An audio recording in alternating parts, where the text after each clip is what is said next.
Bismillahirrahmanirrahim. Welcome to Mukalma of Center for Global and Strategic Studies. Today our guest is Mrs. Saroja Sirisena, Director General Economic Affairs, Ministry of Foreign Affairs, Sri Lanka. Today we'll be discussing with her Pakistan-Sri Lanka relations and other economic cooperation issues and how to promote cooperation between the two countries. Welcome, Saroja. And hope you have enjoyed your visit. Yesterday you visited Takshila. How was your visit there? Thank you for welcoming me, and I would like to thank the Center for Global and Strategic Studies of Islamabad for inviting me, and also for this interview. I had a very satisfying visit to Takshila. Thank you very much for organizing it. It's our pleasure. In fact, we always welcome our guest because this is our tradition and values that we welcome our guest. So let us discuss some issues regarding Pakistan and Sri Lanka. Saroja, you are working in the Ministry of Foreign Affairs. You have served in Brussels, which is my favorite city. I always like to go to Brussels. And I like two cities, one London, the other is Brussels. Mm-hmm. To my mind, they both are similar. Mm-hmm. And you have served in France as well. That's right. And now I believe you are going to somewhere as High Commissioner. So hope to see you somewhere as High Commissioner or the Ambassador in some other part of the world. So Pakistan and Sri Lanka, they enjoy very good relations. Yes. Pakistan has been forthcoming in assisting and helping Sri Lanka in time of need.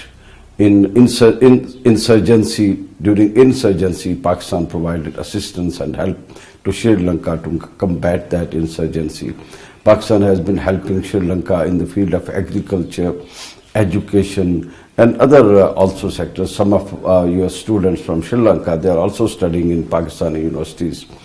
So, do you think we need to do something more to promote these relations, to promote the friendship between the two countries? Pakistan and Sri Lanka share a very solid and vibrant relationship, I would like to say, because since the establishment of Pakistan, Sri Lanka swiftly established diplomatic relations with Pakistan. Our mission was established in Karachi initially, and then moved to Islamabad, and we still maintain the Consulate General Office in Karachi. Of course, we have ancient cultural relations as well from the Gandhara tradition, and of course, Sri Lanka being a predominantly Buddhist country, the civilization was based on the Buddhist civilization, the Sri Lankan civilization. So we share ancient as well as modern ties, and as you said very correctly, in many times of Sri Lanka's needs, Pakistan has risen to its assistance. I'd also like to point out that not only in terms of military and agricultural assistance and in education, Pakistan has helped Sri Lanka immensely in the United Nations system, especially post the end of the conflict in Sri Lanka. Once the terrorist outfit was militarily defeated by the government forces, we faced a great deal of pressure internationally and in the United Nations system. And I particularly have seen this in action because I served in Geneva, and during my time we had a number of resolutions that were mooted against Sri Lanka, and Pakistan, as the coordinator of the Organization of Islamic Countries, Pakistan led support for Sri Lanka, and it's very heartening to see such solidarity from an old friend. And to its part, I think Sri Lanka also has stood by Pakistan in the 1970s as well. In the early 70s, Sri Lanka assisted Pakistani aircraft to refuel in Colombo. Yeah, and that was very important. And I also know that especially during the time of Prime Minister Zulfikar Ali Bhutto and Madam Sirimavo Bandaranaike, there had been a number of very personal and close relations where we had actually sought Pakistani assistance, and it had been very steadily forthcoming from that time onwards. Yeah. So in terms of improving relations, I think we have now come into an era where economic interdependence is something that is a necessity rather than something that we would just simply desire. It is a necessity. This region, if you look at this region, we are perhaps the least economically connected with one another, which is perhaps not to our advantage. We need to look at this relationship in much more economic terms. We need to see how well we can complement each other's economies, strengthen each other's manufacturing bases, and complement services that we can offer each other. So that is, I think, the backbone to the relationship in the 21st century. So that is very important, Saroja ji, because I believe that when you create economic stakes between the two countries, the bilateral relations are ought to promote, to get a boost, certainly. Pakistan is also indebted to Sri Lanka when they provided assistance and help in combating dengue fever problem in Punjab particularly. And Sri Lanka has been providing cornea for a very long time to people in Pakistan to get to light. So this is a great, I would say, favor which Sri Lanka has been making to Pakistan.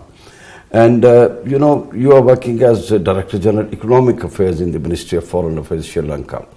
So Saroja ji, can you tell us how we can create economic interdependence between the two countries? Because we believe that the trade between the two countries, which was $150 billion earlier, it has now gone up to about more than $400 million. That's right. So, but still, there's a lot of scope to promote it further. Absolutely. Do you have something in mind during your visit, this visit? Are you going to suggest to some people, to relevant quarters in Pakistan, how to promote this economic interdependence between the two countries? Yes. We, as you correctly said, we have now embarked on this trajectory of increasing our volume of trade. It has increased to more than 400 million. Our Sri Lankan exports to Pakistan are still lagging a little bit behind. But if we look at it, we have the framework. We have signed a free trade agreement in the year 2005, and before that, we have also signed an investment promotion and protection agreement, as well as an avoidance of double taxation agreement, 97 and 99 respectively. In order to increase bilateral trade, I think we need to take advantage of also of the new developments like logistics and increase of connectivity. As you already know, Sri Lankan Airlines flies to it's flying to two Pakistani cities. Twice a week, yes. Lahore, no, daily flights to Karachi, I believe. Yes, that's right. Daily flights to Karachi and 2 or 3 times a week to Lahore. So this is already, I think, a step in the right direction. Yeah. Tourism is on the increase from Pakistan to Sri Lanka. I think it should also be the other way, yes, where Sri Lankans should visit Pakistan.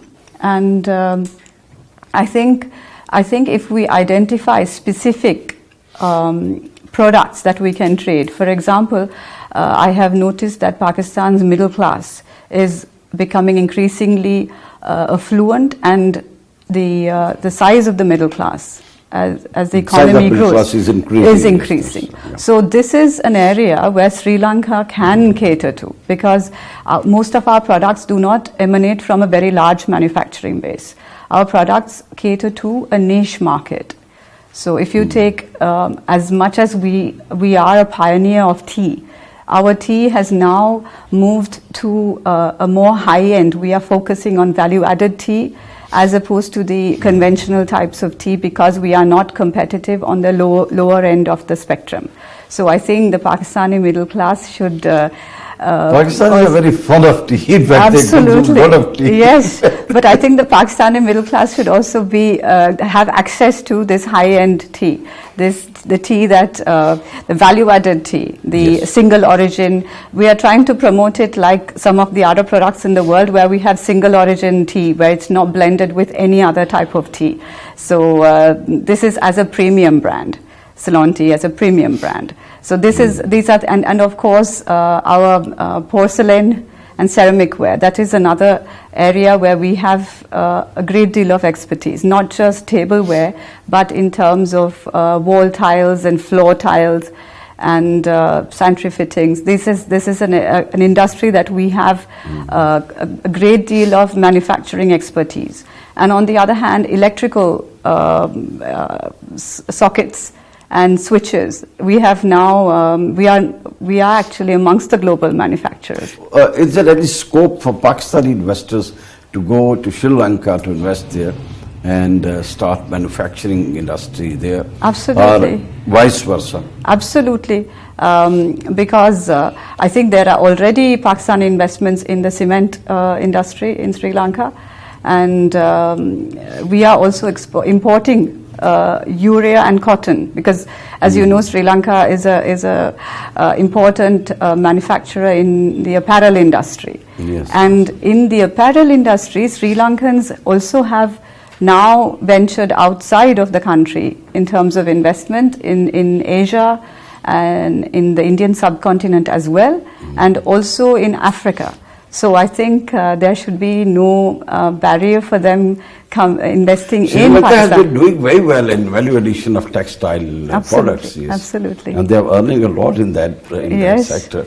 And if they start doing business in Pakistan, because we are, in fact, in Pakistan, we are lacking to some extent, I believe, in value addition of textile products. So that sector can also be explored in Pakistan as well for Sri Lankan investors. Yes, Gondal Sahab, because we are not, we do not possess the raw material. So it is actually quite a fascinating industry, the apparel industry of Sri Lanka. I like to compare it with the Swiss chocolate industry, where they do not own cocoa plantations, and we do not have cotton, but we also have we have become, actually gone from, over a period of 30 years, gone from being a nation of simple tailors to one of the best sourcing destinations in the world. That's good. And focusing on ethical production. We are very proud of this industry. It is one of our premier industries, and I see no reason as to why they will not invest in Pakistan, because you have a very young labor force, and I'm sure they would, if there are opportunities, if the opportunities are provided to them, they would be pleased to invest. Actually, Sri Lanka was one of the first countries who granted most favored nation status to Pakistan. So it was being believed at that time that the trade relations and the business relations between the two countries will get a fillip. But unfortunately, the kind of fillip which was being expected has not, in fact, materialized. Well, perhaps Sri Lanka is a country that liberalized as far back as the 1980s, 1978 to be precise. You know, we liberalized our economy. Pakistan liberalized a little bit later. So perhaps there was no appetite to venture into each other's markets, because we believed that our economies were more or less similar. I mean, they are not dissimilar, because Pakistan is also dependent on petroleum imports as much as Sri Lanka is. So if you look at the economies, they're not necessarily dissimilar. However, within that, as we move towards greater dependence on technology, I think we can then look at each other's advantages, perhaps at a micro level as well. So this would, the dependence on technology, where improvement of connectivity as well has contributed to availing of each other's advantages. benefiting from each other's advantage. So value chain manufacturing is another area where we could look at where Sri Lankan, especially even in the apparel industry, Sri Lanka has a great deal of R&D done in this area. Actually, Saroja, this can be improved by, for example, if we make efforts in improving P2P contacts, I mean peoples to people contact between the two countries, and if we try to, in fact, have cultural exchanges, if we try to have these media exchanges, so both the countries ought to know about each other. Yes. So that gives a chance to each country to explore possibilities of cooperation within the other country as well. So do you think we should be working on that as well? Absolutely. And I think in addition to that, the development of IT, information communication technology, and what I call the democratization of the media with social media has given young people access to the type of connectivity they wish to. So this is also, I believe, a modem where we can but increase... social media, the kind of social media which we are having these days, it need to be, in fact, put on some objective lines. Absolutely. Yeah. I mean, I think for every developing country, it poses challenges, but at the same time, it also gives advantages that we cannot ignore. Yeah, so, that's right. So it is. I think education and discipline that gives that that very, balance. very important. That balance. I think our cultures enable us to actually arrive at that bliss point, where we have the maximum advantage. Education, training, capacity building, and most of all, discipline. Absolutely. This is very, very important, in fact, to improve any sectors, most certainly. Yes. So now, Saroja ji, another question which is very, I would say, very important for us, in fact. Sri Lanka, I believe, is in fact preparing, working on an Indian Ocean policy. And it is generally believed that it is with the collaboration of some other countries of the region, and maybe India is also, in fact, one of the countries which is also interested in having an Indian Ocean policy. But interestingly, Pakistan is not included in that in that process of making Indian Ocean policy. Whereas Pakistan is one of the main stakeholders in that Indian Ocean, like many other countries, like Maldives, like for that matter, if we go to distant neighbors, then China becomes also an interested party and a stakeholder in Indian Ocean policy. Do you think that Pakistan should also be taken on board in making this policy? And what is the purpose of this policy? The Indian Ocean has long since been a source of cultural exchange, economic exchange, because Sri Lanka, somebody once said that even if you pass Sri Lanka by air, if you can not pass it on the sea route, on the shipping lanes. So we have long been a beneficiary of this east-west trade through the shipping lines. So yes, we do consider the Indian Ocean, and it's a wealth of resources for us. It is also our perhaps advantage to exploit the blue economy. And we did host a very important conference on the Indian Ocean called Indian Ocean Defining Our Future in October last year. And Pakistan was invited to participate, and we had a panelist, Dr. Maria Sultan, who's the chairperson and president of the South Asian Strategic Stability Institute of Pakistan. Yeah, Dr. Maria Sultan, yes, attended that conference. Yes, that's true. Yes. So no, we have not excluded any country, and least of all, we cannot exclude our friends. Well, inviting some country or somebody to attend just a conference does not mean that he or she or that country is included in consultation process of making a policy.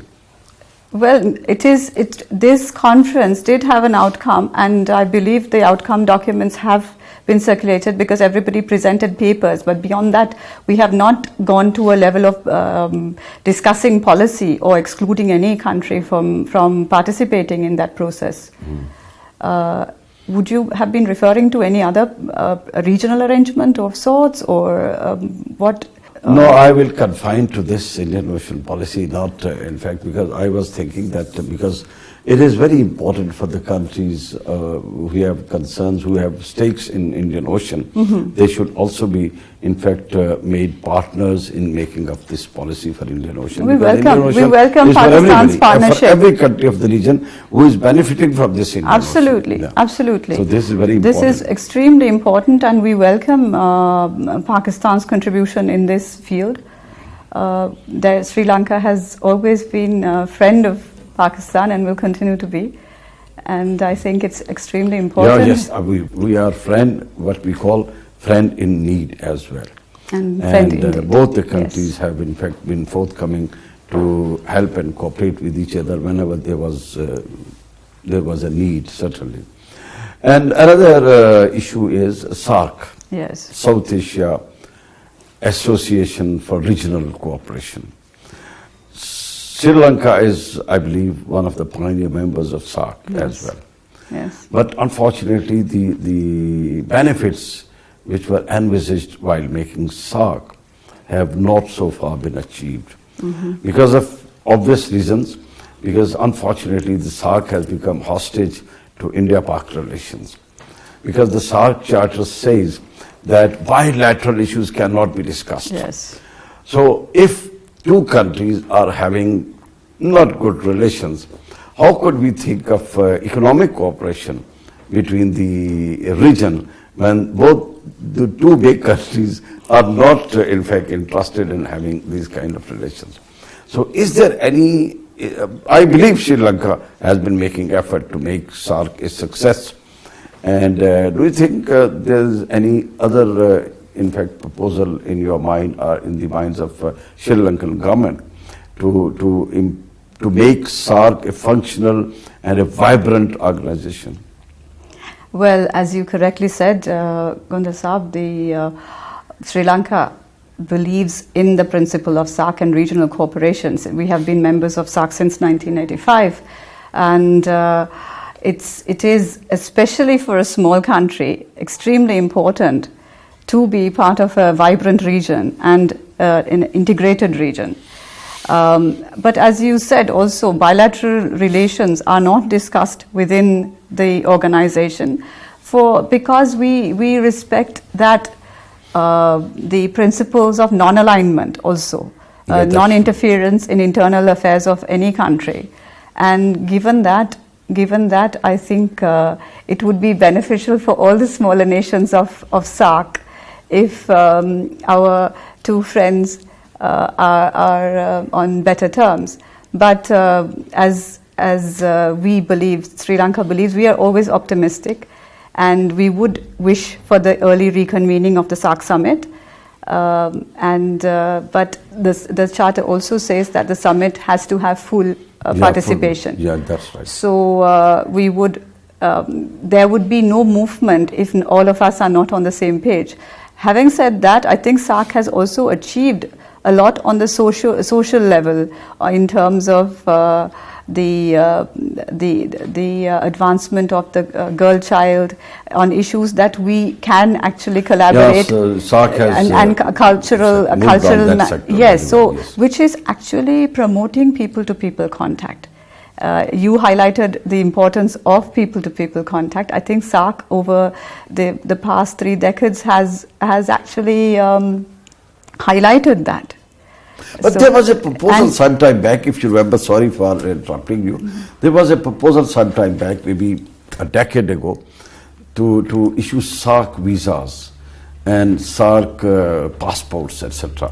So what happened? We do have SARC visas. SARC visas? SARC visa we have, yes. Okay. SARC visas. It is functional? Oh yes, I arrived here on a SARC visa. You are well. Yes. Good, yes, good. because that is as in terms of my position in the foreign ministry, that position is entitled to hold a SARC visa. SARC visa. Good. So we do issue SARC visas, and for the business community as well, to facilitate connectivity between our mercantile sectors. So I think that is functional. I think the other members of SARC, if they collectively make effort to persuade India and Pakistan both that they should sit together and resolve the issues so that the SARC could take off and make development and make to become a vibrant organization, it could be very, very useful. I mean, I think as the largest economies of the South Asian region, I think both India and Pakistan are able to convince each other. Yeah, I am certain of that, and also understand the potential of this organization, because I believe this is finally the Asian century. This is where our youth will benefit the most. If you look at any region, every region in the world, Asian region is the best performing, economically best performing region. So out of all of that, this is our opportunity. Yeah, this is the opportunity of our youth. Because and I believe we cannot squander this. Because I believe, Saroja, because this is a very important factor, that if SARC takes off and makes development and progress in economic sector and social sector as well, I believe India is going to the most beneficiary in this regard, because having a big economy, they are going to benefit from this process. And it is better for all the countries, in fact, that SARC should take off and it becomes a vibrant organization, and it should prosper. Its prosperity will bring prosperity to the countries of the region as well. Absolutely. I think all of us, all SARC members, should strive to create the best future for our next generation in this 21st century. So thank you very much, Saroja ji. It was a pleasure talking to you, and wish you good luck. Hope to see you sometime when you will be High Commissioner in some other country. Thank you very much. Thank you, Gondal sir. Thank you very much.